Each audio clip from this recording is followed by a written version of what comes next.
નમસ્કાર મિત્રો, સ્વાગત છે તમારું અમારી YouTube channel Gujarat jobs and ન્યૂઝમાં।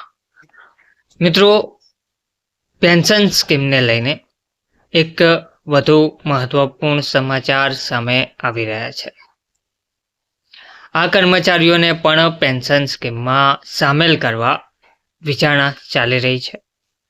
નોકરીદાતાઓને પગારના 1 થી 2% EPSમાં આપવાનું કહેવામાં આવી શકે છે। જો કોઈ કર્મચારીઓ માટે ફરજિયાત યોગદાનની ટકાવારી દૂર કરાય તો વધુ રોકડ હાથમાં આવી શકે તેવું નિષ્ણાતોનું માનવું છે। ઓનલાઈન પ્લેટફોર્મ ફ્રીલાન્સર કર્મીઓને પેન્શન સ્કીમમાં સામેલ કરવા વિચારણા કરવામાં આવી છે। પ્લેટફોર્મ ગીગ કર્મચારી એટલે શું? તો પ્લેટફોર્મ કર્મચારી એટલે એવા કર્મીઓ જેઓ ચોક્કસ સુવિધા ઉપલબ્ધ કરાવતા ઓનલાઈન પ્લેટફોર્મ સાથે જોડાયેલા હોય અને કોઈ પણ ઓનલાઈન પ્લેટફોર્મ મારફત રોજગારી પ્રાપ્ત કરતા હોય। જ્યારે ગીગ કર્મચારીઓ એટલે એવા કર્મીઓ 1 થી વધુ સંસ્થાઓ સાથે જોડાયેલા હોય કે ફ્રીલાન્સ તરીકે કામ કરતા હોય। ગીગ કર્મચારી મોટાભાગે પાર્ટ ટાઈમ પ્રવૃત્તિ સાથે જોડાયેલા હોય છે, જેઓ વધારાની આવક કમાવા આ વિકલ્પ અપનાવતા હોય છે। તો કર્મચારી પ્રોવિડન્ટ ફંડ નિયમોમાં નોંધપાત્ર ફેરફારો કરવા સાથે ઓનલાઈન પ્લેટફોર્મ થકી રોજગારી મેળવતા કામદારો અને સંસ્થાઓ સાથે ફ્રીલાન્સર તરીકે જોડાયેલા કર્મીઓને કર્મચારી પેન્શન સ્કીમમાં સામેલ કરવા અંગે સરકારે વિચારણા હાથ ધરી છે।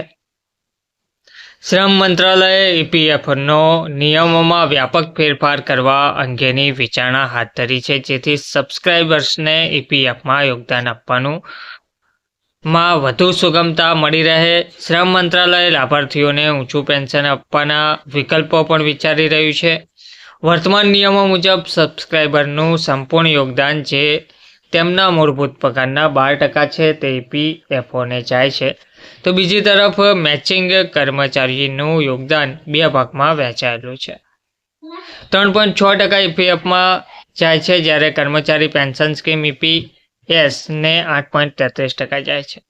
તદુપરાંત ભારત સરકાર પણ કર્મચારી પેન્શન માટે 1.16%નું યોગદાન આપે છે।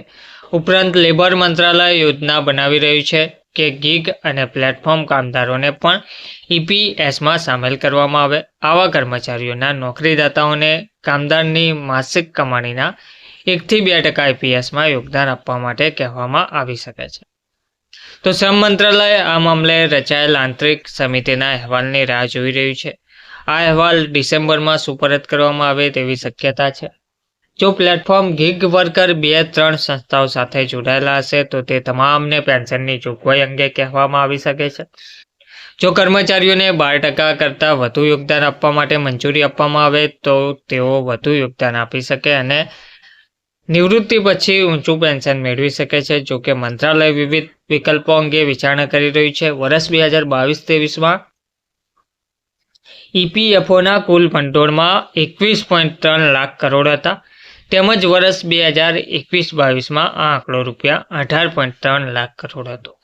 નિષ્ણાતોએ જણાવ્યું હતું કે જો કર્મચારીઓ માટે ફરજિયાત યોગદાનની ટકાવારી દૂર કરવામાં આવશે તો તેનાથી વધુ રોકડ હાથમાં આવશે। ધન્યવાદ।